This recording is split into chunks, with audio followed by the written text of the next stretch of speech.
Well, just kind of looking at our situation here, we are very privileged to have Dr. Mary Berge as our guest, but I wanted to kind of set this up a little bit. You'll notice on your screen there the dashboard for Santa Clara County's COVID-19 cases, and you'll notice we had a small surge throughout April, and then it declined in May, June, and then we had a huge spike at the end of July into August, which is maintained pretty high, but is in a slow decline now through September.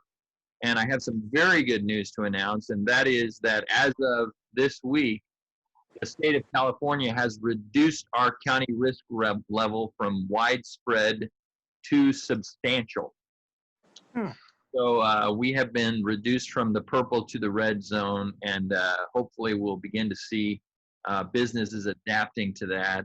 We still got a long way to go before we are down out of the woods here. And so this is a very, very timely presentation we have from our guest speaker today, Dr. Mary Berge.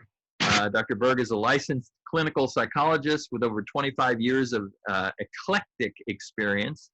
She received her undergraduate training from the California State University of Long Beach and her PhD from the California School of Professional Psychology in Los Angeles. Dr. Berge is highly trained in individual, family, and couples therapy, court-ordered psychotherapy, and general and forensic psychological assessment, as well as fitness for duty and work-related evaluations. She works with a variety of populations and diagnostic issues such as depression, anxiety, family problems, relational issues, and trauma experiences, PTSD. She also has notable experience working with first responders and military populations. And I am very excited to introduce to you Dr. Berge, who has spoken at several Rotary clubs, and she mentioned to me that she's done this presentation 90 times. So very excited to introduce to you our guest, and I'm going to unshare my screen so that she is able to share hers. Will you welcome Dr. Mary Berge? All right. Well, thank you very much. Well, it's my pleasure to be here with you all today. And for the next 20 minutes or so, I want you to think of me as your own personal psychologist. It's your free therapy session.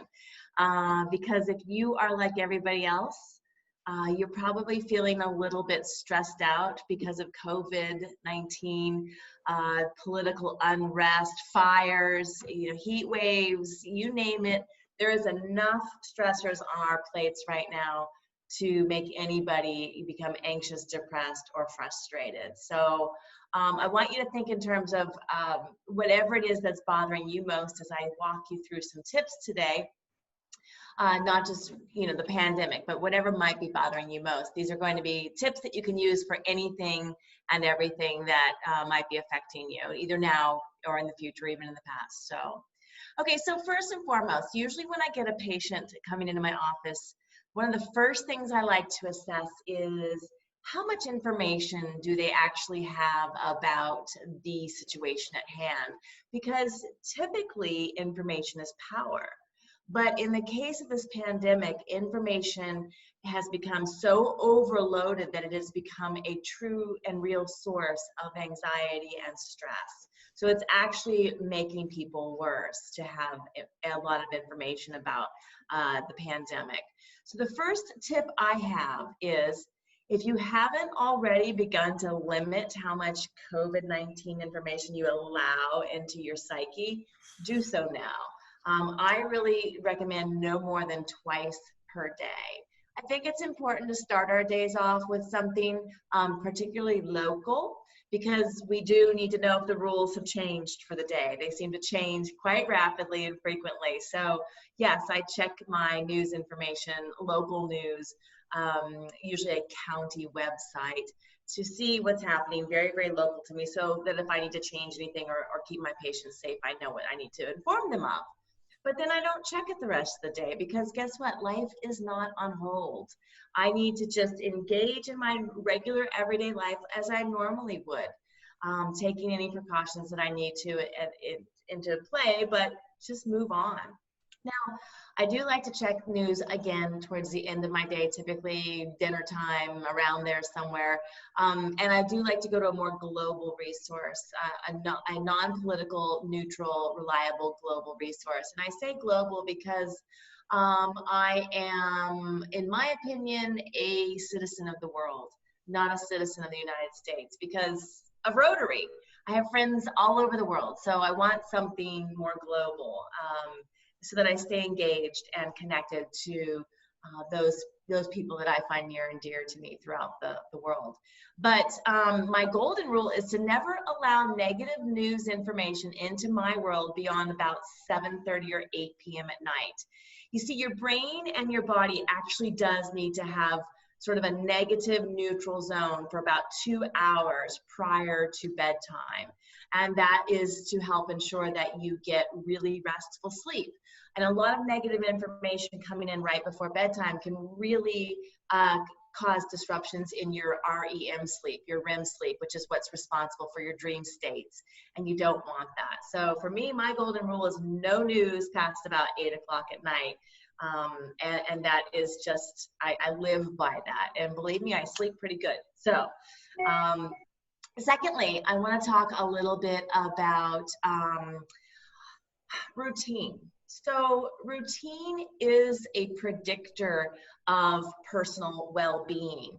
And just like children, adults actually do better when they know what is expected of them, especially when they're under stress. And in fact, the lack of routine can leave a person feeling more lethargic and more doubtful at the end of their day. So it's very important that even though you may be working from home, that you still develop and stick to a routine. However, if you're like me and you're working from the computer now most often, you're spending a lot more time on the blue screen, it's incredibly important for you to still take breaks throughout your day.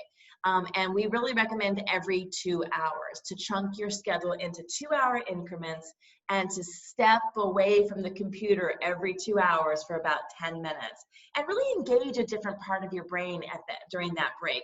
Read from a novel, listen to some good music.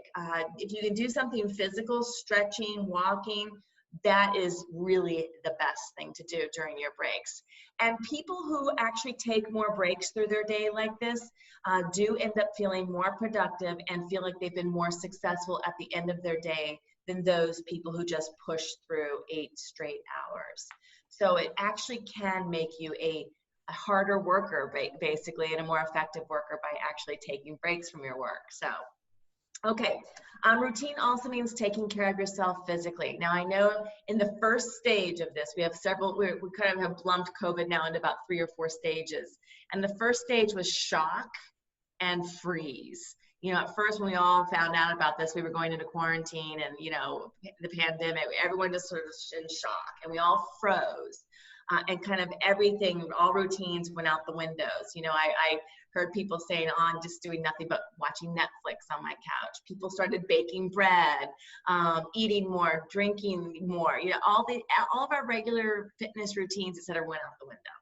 But if you haven't gotten back to your regular taking care of yourself routine, it's time because we're going to be in this thing for a while. So I always, every day I have little index cards that I use for my goals. And I always write down a fitness goal, a nutrition goal, and a hydration goal, in addition to my Rotary goal and my work goals. And I keep my little index card right here on my computer screen. Because a written goal that is visual, that I can actually see, is a more attainable goal. People who write their goals down every day reach their goals much faster and actually, again, are more successful at attaining those goals than people who just think about them. So I strongly encourage you to write them down. Sometimes I just even use Post-it notes and stick them on my computer here. But whatever works for you. And I mentioned hydration. When you are under stress, you can become dehydrated rather quickly. So I saw a few of you drinking water, you know, definitely no less than 64 ounces per day. And I try to really strive for about 80. So drink lots of water during these stressful times. Okay, so I'm going to switch now and talk a little bit about the neurochemistry of mood, because that's what we want to really focus on today, is how do we elevate our moods? How do we, fight off the stresses of this unusual time? So there are 3 big chemicals involved in our mood regulation. The first is serotonin. And serotonin is best produced and released. It's a neurotransmitter in the brain, but it's best produced and released when you are active physically. So doing some form of exercise. Serotonin is just boosted when you're exercising. So the more often that you can exercise and get a few breaks in throughout the day to get even some brisk short periods of exercise, the more you're going to be encouraging your serotonin production in your brain. The next one is called oxytocin. And oxytocin, I like to call it the hug drug, because it is best released in our system when we're hugging someone or being intimate, when we're kissing someone, anything that's intimate and snuggly, you get a really nice burst of oxytocin. And that can actually last for days. So definitely try to get your hugs in. In fact, I just got a Facebook message from a friend who lives alone, and she said, you mentioned at your meeting the other day that we're supposed to be hugging, but it's COVID. I live alone. What do I do? The research is telling us that even if you hug your pet or a stuffed animal or even a pillow, that oxytocin can be released into the system. So it's the physical act of squeezing and being intimate and making your brain sort of think that you're being intimate with somebody. That will actually work. So if you don't have a person to hug, hug your pillow. All right, the last one I wanted to mention is dopamine. So dopamine is the real happiness factor in our brain. And when we are experiencing a release of dopamine into the presynaptic gaps, that's when we feel that euphoric, glad feeling, that thing you get when you're just really feeling like you're glowing and happy. So there are a couple things that you guys can actually do to improve and force a dopamine kind of dump into your brain. The first one is with gratitude. When we think about something that we're grateful for, our brain begins to produce dopamine just very naturally. So imagine one thing that you're grateful for right now. It can be something physical, it can be a person, it can be a thing, whatever it is. And really contemplate, why am I grateful for that thing? And little bits of dopamine start to be stimulated in your brain. Just a hint. Now, if you want a bigger dump, the best thing you can do with gratitude is to give it away to someone else. So everybody take a moment here, and I want you to think of one person that you're grateful for and why. Okay, pretty easy to come up with that person, right? After this meeting, I want you to text, call, or in person, tell that person why you're grateful for them. And when you do that, your brain exponentially produces dopamine. And also, not only are you getting a dopamine release, but you're also stimulating dopamine response in that other person by giving them gratitude. It's really a powerful way to improve our dopamine levels in our brain. Now, the other way to do it is with this little physical thing, and we're all going to do it together. It's a little physical act. We're going to do a little facial demonstration here, okay? And you guys can lean in a little bit. Come closer. That's it. Good. Now, I want you for 5 seconds on my count of 3 to mimic what I do with my face, okay? 1, 2, 3, go. Nice smiles. All right. Good smiles. That's about 5 seconds. So your brain has no idea if a smile is faked, forced, or real. It just feels those muscles and it goes, she's smiling. Let's start producing dopamine. And it starts producing, your brain just starts stimulating dopamine production in your brain. It has no idea it's a faked smile. You all just faked a smile at me. Some of you are still smiling because you're getting dopamine released right now, and it will have a tendency to be contagious. What happens when someone else yawns and you see them yawn? You yawn. Well, smiling is a lot like the yawn. It's contagious, and it's even contagious within ourselves. When we feel ourselves smiling, we want to smile more. I even do smiling exercises with my depressed patients in our sessions because that, again, helps them to begin reproduction of dopamine. So if you're feeling blue or blah, go into the bathroom, stand in the mirror, and smile at yourself. I know it sounds weird, but it really does help. Now, probably the worst enemy to dopamine, like it's kryptonite, is anxiety. So the fastest way for you to become anxious is by traveling into the future and engaging in what if thinking. What if I get COVID-19? What if I lose my job? What if I can't pay my bills? What if my favorite restaurant goes under? You know, whatever your what ifs, you're off in the future. Anxiety thrives on what if thinking because anxiety requires time to ruminate for it to start bubbling up. Anxiety has a real hard time existing in the right here, the right now, because when you're being really present, that moment is gone. And now a new moment is here. And now that moment's gone. And now a new moment is here. And anxiety needs time to fester. And so it does really good in what if thinking. Now it also does pretty good in the past. That would be your would have, could have, should have thinking. It likes that as well. So when you find yourself being anxious, you're probably in the future or the past. So here's what happens in the brain actually when you begin to experience anxiety. You have these two little almond-shaped things on your left side of your brain and in your right hemisphere. They're called the amygdala. And once you begin to start what-ifing or would have, could have, should have been, your amygdalas light up and they send a signal to your hypothalamus, which then sounds the alarm system. Your fight, flight, freeze response goes off and all that autonomic nervous system stuff begins to happen. Adrenaline glands start to produce adrenal fluids. That's when you get nervous, you get butterflies, you start to sweat. All the physiological responses of anxiety. But there are a couple things that you can do to actually turn off your amygdalas, like lickety-split too. The first one is with a deep breathing exercise. And there are a lot of different deep breathing exercises out there, but the one I like to use is a very just simple one. It's the one I use with all my patients, and I'm gonna actually teach it to you now, okay? So the first thing you have to know about a deep breath is that you inhale through your nose.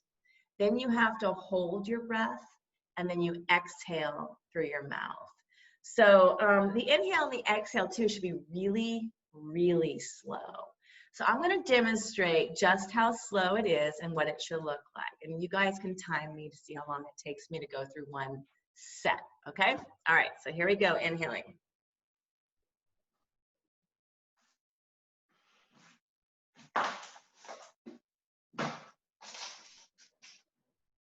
Okay, holding.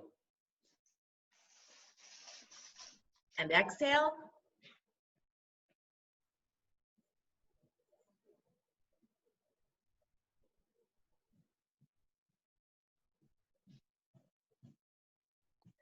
Okay, and then I like to check in with myself. There it is, I can feel it. It's this little sensation I get that kind of goes, ah. It's just a very good feeling, and I can catch the feeling of that. So you notice that one repetition of deep breath took about 30 seconds. As you practice this, you'll get better and better at learning how to pinch off your nasal passages way in the back of your throat somehow. I've just learned how to do it. And you can really control that inhale and pinching your lips on the exhale. I would love to see you all practice this after the meeting, but I do have a golden rule for this as well. I like you to do 2 repetitions, maybe 3, but you have to do it seated because you can get very lightheaded and I don't want anyone falling over. So deep breathing turns the amygdalas off. Now there's another way to do this as well, to turn off your amygdala and hypothalamus relay system. And this is a new technique that we are using in therapy. I use it almost every day with patients, and it's called bilateral sound therapy. And I'm actually going to show you where you can get it online here by sharing my screen in just a moment. But here's how it works. So you listen with headsets or headphones, earbuds, whatever you have for in your ears or over your ears. and you're going to listen to this very specific type of engineered sound or nature sounds or music. And as you do so, you close your eyes, and you'll notice that you hear the sound on one ear and then in the other, and then in this ear and then in the other. It doesn't come to both ears at the same time. It's traveling left and right, left and right. And as that happens, you'll notice that your eyes behind your eyelids, your closed eyes, will begin to track the sound. And so your eyes and your ears are going. And that develops a very particular type of brainwave that actually crosses over the top of your brain, crossing the midline section of the two hemispheres. And it's that particular brainwave that actually shuts off the amygdala. It's like the two cannot work together, and the sounds always win. So my favorite artist for this or resource, his name is David Grand, and I'm going to share that with you. All right, so David Grand's album is called Brain Spotting. This is the one album I really like. I like all of his stuff. I own most of it, but this is one of the best. And you can get this for free on YouTube. You can also download David Grand Brain Spotting Bilateral Sound Healing to iTunes or Spotify. You can also go on Amazon and buy the CDs if you're a CD person. He does have his own website where he'll charge you probably 3 times as much for his CD. But I just think his product is one of the best. I think he is one of our early founders of this technique. And so he's just really honed the craft really, really well. So that's who I recommend, and that's whom I use the most in therapy with my clients. So it also works really good for when you're feeling irritable or angry. If you're anxious, if you're a little depressed, or if you're even having trouble sleeping, it's so relaxing, it's sleep inducing. Sometimes I leave the room while my clients are using it, and I'll come back in 10 minutes later, and sure enough, they're asleep on the couch. You know, so it's pretty powerful in absolutely just turning off that system. So definitely check out David Grand Bilateral Sound. And you can just Google bilateral sound too, and you'll get all kinds of stuff on YouTube. So. Okay, lastly, I want to talk a little bit about decision making and choice. You know, I know the pandemic and this time during civil unrest and just all the craziness in our world right now, it is a lot that's not within our control. But life is not on hold, as I said earlier. We are not on pause. It's just really different right now. So how you decide that you're going to use this time for the better is up to you. That is a choice. That is something that you do have control over. For me, I decided very early on that I was going to use the quarantine to make some pretty radical changes in my life. And I've been very successful because once I kind of stick my mind to something, I go for it. So I also picked up some little things along the way that I wanted to do and accomplish. You know, I had a book I wanted to read. A friend of mine is an author. He's kind of the new Dan Brown. His name's Elliot Mason. And I had been meaning to read his book, The Arlington Orders, for eons. And I finally got to it and read through it like lickety split. I took an online course with David Sedaris, one of my favorite funny authors. Couldn't wait to do that, but couldn't find the time before. Found the time. So I set some goals for myself and I'm achieving them. So I'm using this time to become a better person. I think we can become better neighbors, better Rotarians, better people because of this time. We're learning a lot. And I've seen some, I would say almost renaissance of the human spirit during this time. People are doing things through kindness and through true generosity to help each other. You know, I was born in 1967, and so for my generation, you know, the way we grew up, you ate dinner together every single night as a family. There was no option to eat in your room or, you know, eat on the fly, God forbid in the car. You know, we sat down at 6 p.m. and had dinner. And somewhere along the line, you know, I don't know when it happened, but that went by the wayside. Families stopped doing that. Guess what? They're forced to eat together now, aren't they? Nobody's going anywhere. So that's back. And I think that's a good thing. Families are doing crossword puzzles and jigsaw puzzles and board games. That you cannot buy a kiddie pool or a bicycle to save your life. You know, people are doing things that we used to do in the 70s, you know, that was fun. We're not relying on all the big business to create fun for ourselves and to create connection.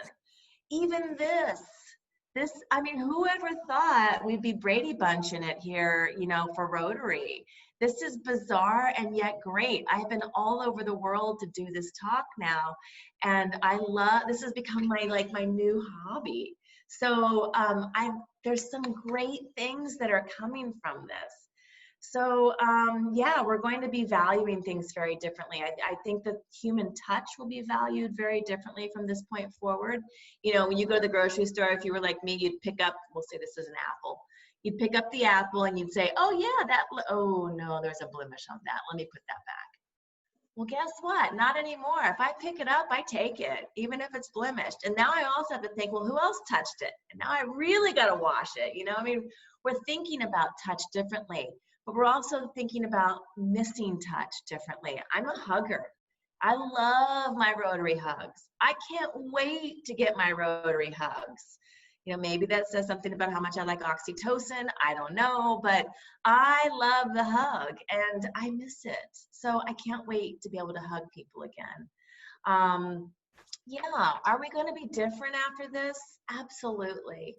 But how we're different, I think that is up to you. So those are my hot little tips for how to stay sane during COVID-19 and other stressful times. I would love to open it up for questions if anybody has anything. All right, thank you, Dr. Berge. Any questions from the gallery? Please raise your hand and unmute yourself. Janice. Sorry, hi. I have kind of a statement too, it's okay to be happy in 2020. My daughter did a loan document signing with a lady. They just had a 3-month-old and she almost felt bad. She told my daughter, she said, I know 2020's been horrible, but it's been a great year for us. We have a beautiful new baby. And I think that it's really important to celebrate all the good that has happened. And, you know, like people continuing to do Rotary, even though we have to do it this way. And so I think that helps mentally to celebrate the good. There hasn't been a lot of it, but when there is, celebrate it. Perfectly put. Perfectly put. Anyone else? John. John. Hi, Mary. So my Rotarians will tell you that I'm just a peach of a guy, and ordinarily at any rate. But last week for a couple of days, I was just so grumpy, and I was not nice to like the nicest person in the world, who's my wife sitting next to me. And was that kind of all related to this somehow snuck up on me? And yeah, excuse me, I would say probably, you know, it can sneak up on the best of us. We all have, I don't know, just there are times when we just don't feel our best and we're just blue, we're blah, we get crabby, you know. It sounds like you're pretty, you know, able to shake it off, but yeah, I would say, you know, if those times are coming up for any of you, just take it with stride. Now you have some tips on some things that you can do to maybe push that a little faster. And I also like to analyze, what am I doing different? What's different in my life when I am in a bad place, or I'm in a crabby mood, or I'm just not feeling myself? What am I doing different? How's my sleep? What am I eating? You know, self-analysis is good when you think about what may have changed. And here's another little secret. Sometimes there are anniversaries in our lives that we're not consciously aware of. So that's one of the first things I always ask myself. I say, are there any weird anniversaries that I might be dealing with subconsciously? Things that have happened in my life that, you know, October, my mother passed in October. Is that, you know, am I thinking about that subconsciously? You know, things like that. So always check your calendar of events psychologically and see what may be kind of banging you on the back of the head subconsciously. good, thank you. Other questions? It's all about my I'm going to ask Dr. Berge, I think many of us have friends or family that during this time we might see drifting towards unhealthy mental states. And I know that during the time of isolation, people become more susceptible to things like conspiracy theories, which might lead to unhealthy behavior, maybe believing that COVID is a hoax or something like that. And I'm wondering if you have any advice for those of us that are trying to stay in community to approach, how you approach someone, either a friend or a family member, that you feel might be just kind of heading a little bit out there towards the edge in their perceptions of reality. Do you have any kind of counsel for the average person? Yeah, I do actually. First and foremost, I think letting them know that you see it, like just being brutally honest, you know, saying, hey, John, I noticed you've really been talking a lot about X, Y, and Z lately. Are you kind of feeling consumed by it? Like asking questions versus, I always like to point out what I see and then ask questions. You know, tell me about that. Where's that coming from? What news sources are you watching? Why has this become kind of your focus? To get their perspective first and foremost, and you may be surprised where it's coming from, or you may learn something, you know, that might be fear-based, it might be, you know, too much information, one source, you know, whatever. You may learn something that shifts your perspective to help them.